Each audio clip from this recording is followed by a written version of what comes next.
So what we're going to do in the current events class today is talk a bit about what many people think of as Europe's Hamiltonian moment.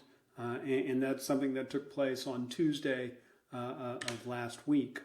And the idea is that the French and the Germans, by agreeing on the basic outline for a pandemic recovery fund, may have made not just a breakthrough in the way Europe responds to this global pandemic, but, and much more important, in the way European integration operates. Much of that breakthrough is a function of the idea that the European Union would have a bigger budget and would be able to borrow money directly in the markets on a much larger scale. Those two things together would lead to something that looked much more macroeconomically significant, but would entail political responsibilities that would be distributed across the member states in a way we haven't seen in the context of European integration in the past. And that's why people are calling it a Hamiltonian moment. It looks like a shift in federal fiscal terms toward a much more serious kind of enterprise. Now, I say it's getting a lot of attention. Not all of the attention is positive. There are a group of countries headlined by Austria, Denmark, Sweden, and the Netherlands that are very apprehensive about what this would entail, about the obligations that would fall on them, particularly if the European Union were to start borrowing money in a large way and then be unable to pay it back. As a consequence of which they're much less enthusiastic about this proposal and much more interested in preserving something that looks a little bit closer like what we've seen come beforehand. It's still too early to tell what the European Commission is going to propose. Ursula von der Leyen, as European Commission President, is trying to come up with a document of her own that would include some elements from the Franco-German agreement and some elements of compromise with other positions. We'll only know what that looks like next week. So we're talking about something that really is a current event in the sense that how lastingly significant this conversation is going to be may well be determined by what's going to follow over the coming days and weeks. But I think that there's still a reason for us to talk about it, and that's because I'm a little bit apprehensive that we're not focusing on the right issues. There are important parts of the Franco-German agreement that seem to get drowned out in this big conversation about whether Alexander Hamilton is the spiritual godfather of the European project starting last Tuesday. And there are also some issues that I think we should be concerned about in terms of the form as well as the content of the proposal, because the form of the proposal has generated a formalistic response that reminds me of a debate not that Alexander Hamilton had about how federal organization should work in the United States, but about what James Madison said about the politics of faction, and we'll come back to that toward the end of the conversation. Anyway, let's break up what we're going to do into 5 pieces. Why is everyone so excited about the Franco-German proposal? Why is some of the excitement so negative? What should we expect as a result? Those are the obvious questions. Less obvious are the things we may be missing in this debate. I think that's an issue that we have to raise. And does it matter that France and Germany seem to be running the show? That's a perennial topic that I think we're going to have to give its due weight in the conversation. So let's focus on the proposal. Look, if you read the proposal document, in fact, the recovery fund piece of the agreement is point number 2, right, which I think is symbolically important in its own right. And the bulk of that point number 2 describes the spending side of the proposal. It's supposed to be about 500 billion euros. It's going to be spread across the first 3 years of the 7-year multi-annual financial framework. It's budgetary spending, so it's going to channel through the European priorities and existing institutional arrangements. It's not loans. It will be targeted to facilitate those aspects of the regular spending plans that are most likely to contribute to a recovery to the economic consequences, or from the economic consequences of the policy response to the global pandemic, and it's front-loaded. They argue, and I put the quote up here, that they want to make the budgetary effort available as soon as possible. Originally, the rumor was that they would try to front load it as early as this autumn. More likely it would be early in the new year. It all depends, obviously, on when the multi-annual financial framework would be agreed. And crucially, this initiative would start with the multi-annual financial framework, but it would extend beyond it. So the funding would be concentrated in 3 years, but the repayment would not. So it's not like an overdraft or something that has to be paid back immediately. And indeed, it's this repayment that is the real focus of the debate, right? Because how you repay this and what it means to repay the money that's being spent really does change fundamentally the way European integration works, not least when you consider the scale of the undertaking, right? Now, what the French and the Germans are proposing is to allow the Commission to finance this whole project by issuing bonds, essentially. And then the Commission would issue these bonds, it would raise the money, and then somehow it would have to service the debt, so it would have to pay the coupon on these bonds, and it would have to figure out what it's supposed to do when the debt matures. In other words, how the debt's going to be paid back. And implicitly, the member states are going to have to be the guarantees on this. So the Commission has a very high credit rating and it has very low borrowing costs as a consequence, but that's because the Commission is this big multinational enterprise that has all these member state governments behind it. And so the member state guarantee, the joint and several guarantee that would be constituted in this kind of Commission borrowing funding proposal, and the idea that that guarantee would extend not just to the servicing of the debt, but also to how it's repaid upon maturity, is why the Franco-German proposal says there needs to be a very precise plan for how this gets unwound after the multi-annual financial framework is completed in 7 years' time. But it also explains why other countries might look at this and go, well, wait a minute, there's something here that really needs to be filled in before we can sign off on it. Because what we don't want is to end up, and here I'm obviously verbalizing the fears of countries that don't want to get tied into this. What they don't want is to wind up at some point in the future having to roll over this debt because the money doesn't exist to pay it off at maturity, and then it becomes a perpetual problem, right? So I think the focus of the debate is on borrowing. If the Commission can borrow this money, if the Commission can service this money out of its own resources, and if the Commission can either amortize or roll over this debt out of its own resources or initiative as well, that would be a fundamental change in European integration, and that's why it's considered such a big deal. Well, the markets really like this proposal, and you can see that it chopped about 20 to 30 basis points off the spread between Italian and German sovereign debt. So that's like a really big deal. The markets like it. They think this looks like a realistic way to introduce a macroeconomically significant component into the European response, looking ahead to the challenge of recovery after the crisis. So I think that's not necessarily something we should discount immediately. The market appreciation of this proposal suggests a level of credibility around this proposal that we shouldn't ignore at face value. I think what we need to do is say, yeah, this is a serious proposal.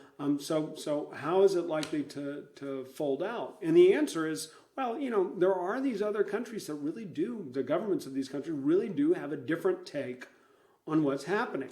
Austria, Denmark, the Netherlands, and Sweden, for example, have produced a non-paper where they say, look, we agree this is an unprecedented crisis, and we agree that this kind of unprecedented economic crisis demands a European response. But, and they're very clear about this because it comes right up at the top of the document, they reject any form of debt mutualization. And crucially, they also reject any significant increase in the multi-annual financial framework. In other words, they don't want to see the budget of the European Union enlarged.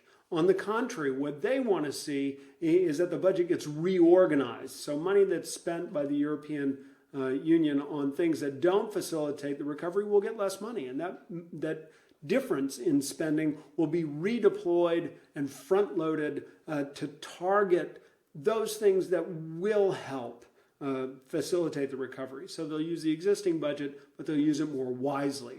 That's their proposal. They also argue that if there is a short-term facility to ensure that there is adequate response made to the challenge of recovery, particularly in those countries worst affected, then that should be targeted. It should be short-term. And crucially, it should be reform compatible in terms of the incentives that it creates, because the goal, or so they argue, is to ensure not just that we recover from this crisis, but that, and here's the quote at the top right-hand corner, recovery support should ensure that all member states are better prepared for the next crisis. So it's very forward-looking in that sense and worried about the reform compatibility of the incentives that any kind of proposal would take, right? Now, obviously, I'm putting the best possible spin on this. I think it's important for us to look at this in the best possible light, because if we don't, then what incentive do they have to compromise? If we're going to tell them that their ideas are stupid at face value, then they're just going to dig in their heels, and that would be what I think any rational person would do. So what do we expect to see if there is a compromise that comes out? Well, I don't want to anticipate what the European Commission is going to propose. There's lots of speculation in the press right now based on much more careful reporting than I could ever do about what the Commission is going to include. And by the time you see this, if you ever do, then it's all going to be speculation that's overrun by events in any event. The thing that I found most interesting was an interview with Lars Feld, who's an economics advisor to Angela Merkel, and so not the chancellor, but just one of the people who talks to her. And Lars Feld looked around and speculated, and it is speculation, not fact, where he believes the compromises are likely to fall in the way that this plays out, and the way he sees it. And I think it's interesting because of the role he plays, because of the nationality he has, because Germany was such a strong proponent of this proposal, is that there's going to be a concession made. There's going to be a mix of loans and spending as opposed to just all-out spending. That in that mix of loans and spending, whatever spending or loans for that matter takes place, is going to take place in a targeted manner to facilitate the recovery, and it's going to take place in a targeted manner to facilitate the recovery, primarily on non-state actors. Certainly all the spending will go to non-state actors and most of the loans as well. There'll be some conditionality attached to receiving this kind of support at the national level. That conditionality is most likely to run through the European semester, and it's going to focus on the stabilization of public debt to GDP ratios, and the details of this rather complex compromise arrangement are only going to be worked out as we move out of the current negotiation cycle, so certainly not before the June European Council Summit, and into the next one. So it's going to happen under the German presidency, which will give Germany obviously the whip hand in terms of organizing the agenda and making sure that it keeps apace. And as we move forward, and this is the sort of last thing that I throw in for my buddy Dan Kellerman because he follows these issues closely. As we move forward, it will be tied to the multi-annual financial framework, and since the two things are tied together, it's going to require some kind of unanimous assent among the member states. And so it's very likely that in order to win support from the countries of Central and Eastern Europe, it's not going to be enough simply to throw them a bone in terms of the money that they're going to receive or ensuring that the money that they receive remains roughly constant from one multi-annual financial framework to the next.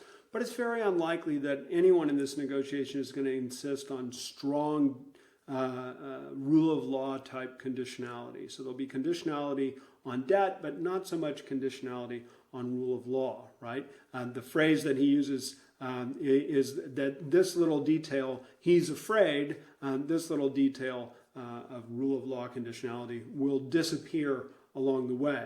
And I think that that's an interesting thing for us to remember, is that this is not just a north-south debate, it's also an east-west debate. There are other really big values at stake, and we're just going to have to wait and see how this plays out. But if his speculation is representative of the kind of negotiating position that the German government is likely to take in the landing zone that they believe is most likely for this negotiation to succeed, then I think that will change European integration, but maybe not so much that we want to invoke Hamilton at that point. Well, is there anything that we're missing in all this? I think there is something missing. This is something that I've been talking about for a while, that I saw Miguel Carrion and Wolfgang Munchau in their blog highlight as well, and that's that there's this giant industrial policy component in the Franco-German agreement that doesn't seem to get the kind of airtime that the Hamiltonian moment conversation gets. But it's huge, right? I mean, I told you that the budget part is point number 2, the recovery fund is point number 2. Point number 1 of the agreement is about developing strategic health sovereignty through joint procurement and stockpiling at the European level, and also through re-engineering supply chains and innovation labs and all the rest, to make sure that Europe has the capacity to provide itself with essential health goods, right? Health and medical related goods, including pharmaceutical. That's actually a really big deal, I think. The third part of the agreement calls for a review of state aid rules to encourage green and digital revolutions, right? So we're talking about changing the state aid rules to foster a whole new kind of industrial policy that's going to change the green and digital dimensions of European industry. I think that's an important industrial policy component that we should be focusing on. And the fourth part of the Franco-German agreement calls for a modernization of competition rules and acceleration of important projects of common European interest. Right? I wrote that phrase, important projects of common European interest, because when I saw IPCIs written out in the agreement, I was like, what the hell is this, right? And yet the idea is that we're going to get a much more focused industrial policy out of this agreement, assuming that this part of the negotiation succeeds, that encompasses everything from digital and green to security and defense to health and pharmaceutical, which is a giant sector or a set of sectors of the European economy, and that in many ways might be more revolutionary than whatever's happening in the European budget. And crucially, I think this is something that doesn't feature in the non-paper that the Austrians, Danes, Dutch, and Swedes pushed out, except for in this really light phrase, which is that they do believe that we need to restore and deepen the single market by having a common innovation and industrial policy. Common innovation and industrial policy. And then I highlighted completing the capital markets union, because that's a separate interest I have. But the common innovation in industrial policy, I think, is something that we're going to have to take on board, because that could change quite fundamentally the way we think about the functioning of the single market, from being a place of free competition to being a place that looks much more French, much more dirigiste, right? We also may be missing something on the form of this agreement. I've said this a lot in the past, and it's something that's always sort of nagged me. I don't think it's such a great idea for France and Germany to call the shots before the European Commission gets to deliver a proposal that it was already asked by the European Council to deliver. I think the Commission probably should have been able to deliver the proposal without having the French and Germans so obviously behind it, because by having the French and Germans so obviously behind it, and by having them stake out this very provocative position, then they all but pushed the Austrians, the Danes, the Dutch, and the Swedes into forming an alliance, because those are countries that are too small relative to the Franco-German relationship to be able to influence the conversation on their own, but they push them into an alliance, and they have been doing this repeatedly. And so it's small wonder that these smaller countries are beginning to work as a much more cohesive unit, and that's not a good thing. It's not a good thing to have Europe dividing into relatively cohesive distributive coalitions, to borrow a little bit of political science jargon, of creditors versus debtors, of rich countries versus poor countries, of countries that have stable fiscal positions against countries that have fiscal positions that are much more fragile at the moment. And to explain why I believe that's the case, I don't think we should be looking at Alexander Hamilton. I think we should be looking at James Madison, and crucially, the politics of faction that he decries in the Federalist 10. Now, this is something that I've written a blog post about, so you're welcome to go to my website and read it. But the point, I think, is fundamental. Madison warned that any of these big political situations is prone to engage in this kind of distributive conflict. But if you lock that kind of conflict in, then the political organization is usually not long for this earth and usually dissolves in something like violence and conflict. Now, his solution is to try to break up and pluralize the representation of interests as much as possible. Unfortunately, having the French and the Germans try to call the shots before the European Commission is allowed to present its proposal does the exact opposite of that. And that's why I think this form versus substance thing is something that we need to think about. Now, having said that, it's not like I'm trying to argue for a fractured, idiosyncratic Europe, but I'm arguing that you have to accept that Europe is a diverse place and figure out a way to intermediate that diversity if Europe is going to stick around. And so maybe in addition to James Madison, if we're going to keep dredging up dead people from the 18th century, we should dredge up the sort of brilliant polymath Benjamin Franklin, who's the guy who famously made that comment, we either hang together or we hang separately. I think the European Union really does have to hang together in response to this COVID-19 pandemic, because hanging separately would not be an option. And there, I think Angela Merkel's, German Chancellor Angela Merkel's speech is right on target. But finding a way to hang together means accepting that there's a lot of differences in perception on the way European integration should be. And having said that, I think we should probably stop making all these references to late 19th century or 18th century America. The Europeans are engaged in their own unprecedented political experiment, and it's time for the Europeans to map their own destiny. And let's just hope that destiny is a common one and not one that leaves some by the wayside. So, as we hope that this is an inclusive destiny, I think we should watch for the European Commission proposal next week. I think we should also watch for the market response, both to the non-paper that came out and to the Commission's proposal itself.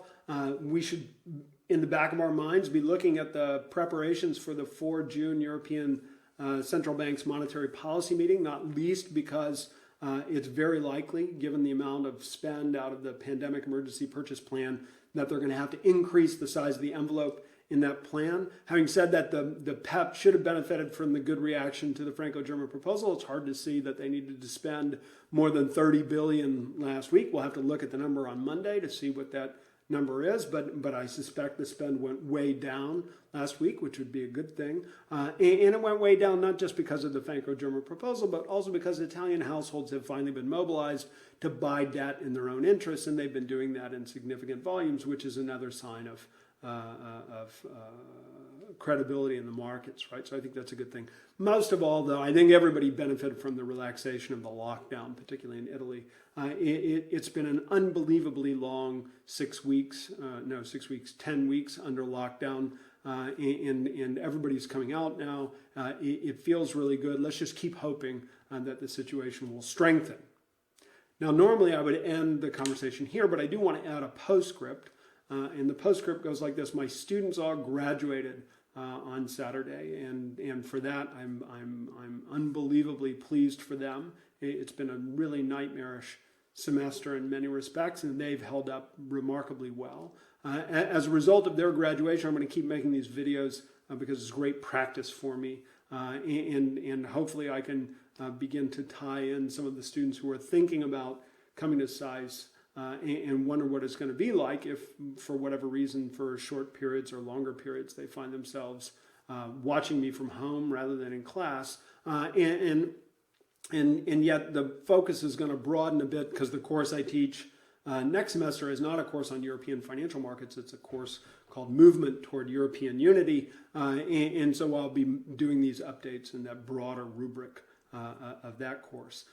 These video files are all posted on my personal website under the sample online courses in the Panopto format, and they're open to anyone who wants to follow the link. If you don't want to use the Panopto interface, and there may be good reasons why you wouldn't want to do that because it's a little bit heavy in terms of computing capacity. You'll find these videos also on my YouTube channel. That YouTube channel has a horrible URL, but you can get to it by going through a slightly less horrible URL, which is http://ejones.dnsville.com, which looks a lot like my email address as well. Anyway, thanks for joining, and see you again next week.